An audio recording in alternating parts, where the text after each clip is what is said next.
Namaskar.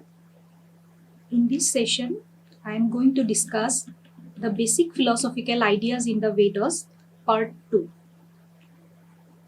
In the part 1, we have discussed the Karma Kanda part of the Veda, that means the mantras, and the Brahmanas, that means the ritualistic part of the Veda.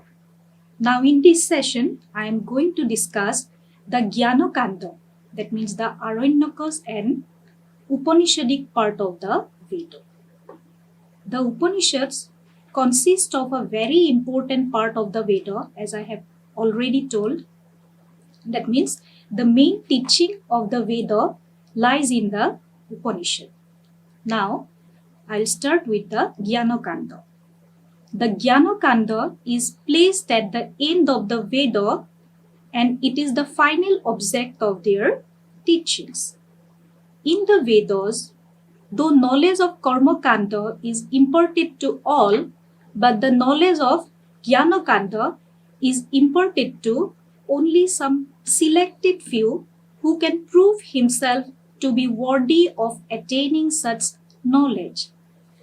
Teachings in Jnana Kanda includes the concepts of Brahman, that means the ultimate reality, Atman, soul or self, that means the individual self, doctrine of rebirth, the law of karma that regulates the rebirth process, the techniques of liberation from the cycle of rebirth, and mental training associated with yoga, non-attachment, devotion, and also renunciation. Now, the authors states that Jnana Kanda is superior to Karma Kanda.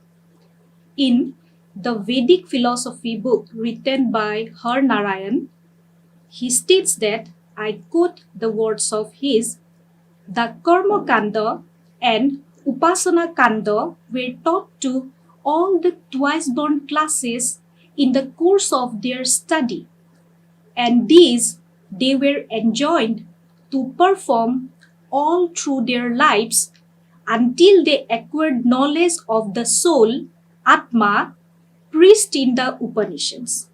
But the knowledge of Atma was not taught by the sages, rishis, until they found an adhikari, that is a student fit to receive instruction on this difficult and intricate science. The sages used to test the ability of the student by making him undergo certain examinations and trials. He only was considered an adhikari who had freed himself from sin, mal, and unsteadiness of mind, vikshepa, and who lacked only the knowledge of Atma owing to the veil of ignorance, avarana, overhanging him. Now, the concept of Vedic gods. The Vedas represent different phases of religious thought. The idea of theism can be found throughout the Vedas, but it is fully developed particularly in the Upanishads. Theism is the belief in the existence of deities. The term theism derives from the Greek theos, meaning God. The term theism was first used by Ralph Kadworth. In Kadworth's definition, they are strictly and properly called theists who affirm that a perfectly conscious understanding being or mind existing of itself from eternity was the cause of all other things. Now comes the different stages of theism. Here we'll see that the stages moves from many gods to believing in only one God.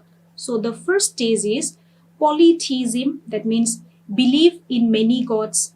Then comes henotheism, that means believe in many gods but worships one. Then comes deism, belief in one or more gods who do not intervene in the world. Then comes monotheism, belief in one God. Then pantheism, belief that God and the universe are the same thing. Then panentheism, belief that God is everywhere in the universe but still greater and above the universe. So first we are going to discuss about polytheism, that means believing in many gods. The term polytheism is based on the Greek roots poly, which means many, and theos, which means God. Thus the level polytheism is used where a plurality of gods are acknowledged and or worshipped. Typically, an individual god in a polytheistic system is a member of a larger coherent group called a pantheon. Rather than being totally separate and unrelated, in practice, polytheism is not just the belief that there are multiple gods, it usually includes belief in the existence of a specific pantheon of distinct deities. It is also common that each individual god represents a unique value, personifies some aspect of humanity, and or maintain stewardship over some facet of nature. Thus, there are gods of fertility, of rivers, of health, and even of anger. With polytheism, an inherent wishing to obtain something is expected to pray to that particular god rather than to others who do not have dominion in that area. Next comes the concept of henotheism. Henotheism involves believing that multiple gods exist and focuses on worship of just one of those gods. However, henotheism allows that more than one god may be worthy of worship. Max Muller gave the name henotheism to this particular phase of religious belief. It is the belief in one God as distinguished from monotheism or belief in one only God. Max Muller represented it as a definite stage in the advance from polytheistic to monotheistic belief. Then comes monotheism. The term monotheism comes from the Greek monos, which means one, and theos, which means God. Thus, monotheism is the belief in the existence of a single God because monotheism is founded upon the idea that there is only one God. It is common for believers to also think that this God created all of reality and is totally self-sufficient without any dependency upon other being. Next comes the concept of deism. Deism is actually a form of monotheism. In addition to adopting general monotheism, deists also adopt the belief that the single existing God is personal in nature and transcendent from the created universe. However, they reject the belief, common among monotheists in the West, that this God is immanent, which is to say, presently active in the created universe. According to the deistic view of reality, God created the universe but then divorced itself from creation and simply contemplates it now. Sometimes this is referred to as the watchmaker God, a God which would own up the universe like a watch and now lets it run on its own. Thus, deists opted for perhaps the most extreme form of transcendence available, completely rejecting the idea of God being immanent and involved in any manner with creation and humanity. Now, here we can see that Deism believes that God creates the world, but he divorces himself from his own creation. Then comes the concept of monism. Monism is a higher conception of unity. The monistic conception, regarded purely as such, is bound to involve dualism. What it aims is only unity of Godhead, the reduction of the many gods to one who is above and apart from the world which he makes and guides. It regards nature as set over against God and can therefore satisfy the longing for unity only in a qualified sense. But monism traces the whole of existence to a single source. Next comes pantheism. Pantheism is the belief that the physical universe is equivalent to God and that there is no division between a creator and the substance of its creation. The term pantheism is built upon the Greek roots pan, which means all, and theos, which means God. Thus, pantheism is either the belief that the universe is God and worthy of worship, or that God is the sum total of all there is, and that the combined substances, forces, and natural laws which we see around us are but manifestations of God. The central point of the pantheistic doctrine is to deny the differences between God and the nature, which, as we have shown, is the necessary implication of monotheism. God is conceived here not as transcending nature, but as immanent in it. The world does not proceed from God, but is itself God. Although the object of this view is to postulate unity, it retains somewhat inconsistently, as it seems, both the notions of God and nature, and so far fails to satisfy the mind in its search after true unity. Then comes the concept of panentheism. Panentheism is described as monotheistic tendency in the Rig Veda. The term panentheism is Greek for all in God, pan and theos. Panentheism, like pantheism, is the belief that the physical universe is joined to a god or gods. However, it also believes that a god or gods are greater than the material universe. Examples include most forms of Vaishnavism. A panentheistic belief system is one which posits a God that interpenetrates every part of nature but is nevertheless fully distinct from nature. So this God is part of nature but still retains an independent identity. Then comes autotheism. Autotheism is the viewpoint that whether divinity is also external or not, it is inherently within ourselves, and that one has the ability to achieve godhood. This can be in a selfless way, a way following the implication of statements attributed to ethical, philosophical, and religious leaders. Autotheism can also refer to the belief that oneself is a deity within the context of subjectivism.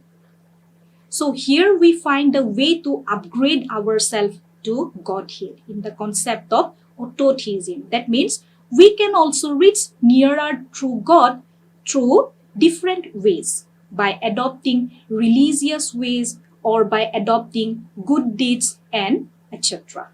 Growth of a monotheistic tendency. So in the concept of theism itself, we have seen a monotheistic tendency. That means from polytheism to monotheism. That means believing in many gods to believe in only one God, which in the Upanishad we termed him as Brahman. The tendency towards accepting a God as the greatest and highest gradually brought forth the conception of a supreme Lord, not by a process of conscious generalization, but as a necessary stage of development of the mind. The conception of Brahman is very prominent in Upanishads. So, it is regarded that it is more refined to believe in one God rather than believing in many gods. Brahman is the ultimate reality. Brahman is the material, efficient, formal, and final cause of all that exists. It is the pervasive, genderless, infinite, eternal truth and bliss which does not change, yet is the cause of all changes. Brahman is the infinite source, fabric, core, and destiny of all existence, both manifested and unmanifested. The formless infinite substratum and from which the universe has growth. Next comes the concept of Atman. Atman means the individual souls which reside in every human being. The word Atman means the inner self, the soul, the immortal spirit in an individual and all living beings, including animals and trees. Now, here in the concept of Atman, in Indian perspective, it is believed that the Atman is eternal. That means it cannot be destroyed. Our body is destroyed. It is like a dress, and just as we throw out a worn out garment, so as the Atman throws our body when it is not working. So our body is just like a machine or some kind of transportation mode for the Atman. Atman is a central idea in all the Upanishads, and know your Atman their thematic focus. These texts state that the inmost core of every person is not the body, not the mind, not the ego, but Atman, soul or self. Atman is the spiritual essence in all creatures, their real innermost essential being. It is eternal. It is ageless. Atman is that which one is at the deepest level of one's existence. So Indian philosophy believes that Atman resides in every being. Now, here we have shown the relationship between Brahman and Atman, which is a core concept in the Vedic philosophy. Atman is the prominently discussed topic in the Upanishads, but they express two distinct, somewhat divergent themes.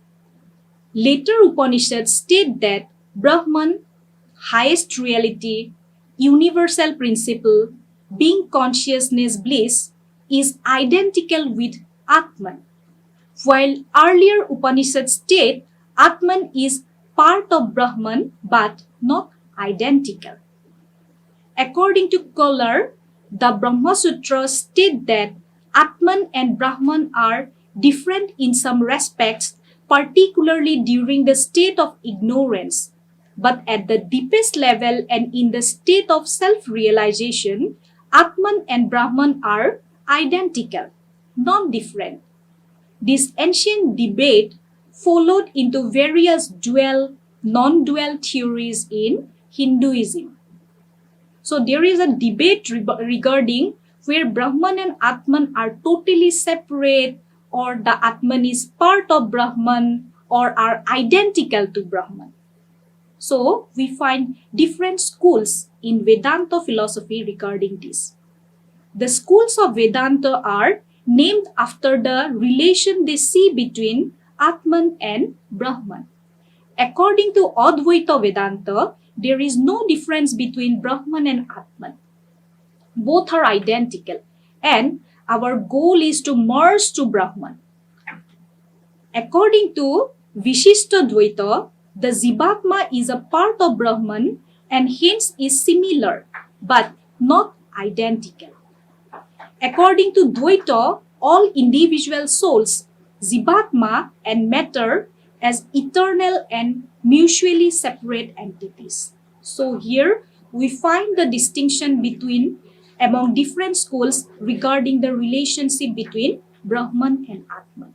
Advaita refers both as identical, then Visishta Dvaita refers Atman as part of Brahman, and Dvaita refers both as separate. Then comes the concept of Maya. The Upanishads describes the universe and the human experience as an interplay of Purusha, the eternal unchanging principles, consciousness, and Prakriti, the temporary changing material world or nature. The former manifests itself as Atman, soul, self, and later as Maya.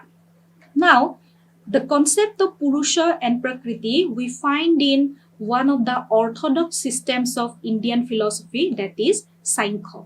Sankhya is a dualistic system. It regards the reality of two things, that is, one is Purusha and other is Prakriti. Purusha means the self or the soul or the consciousness, and Prakriti means the matter.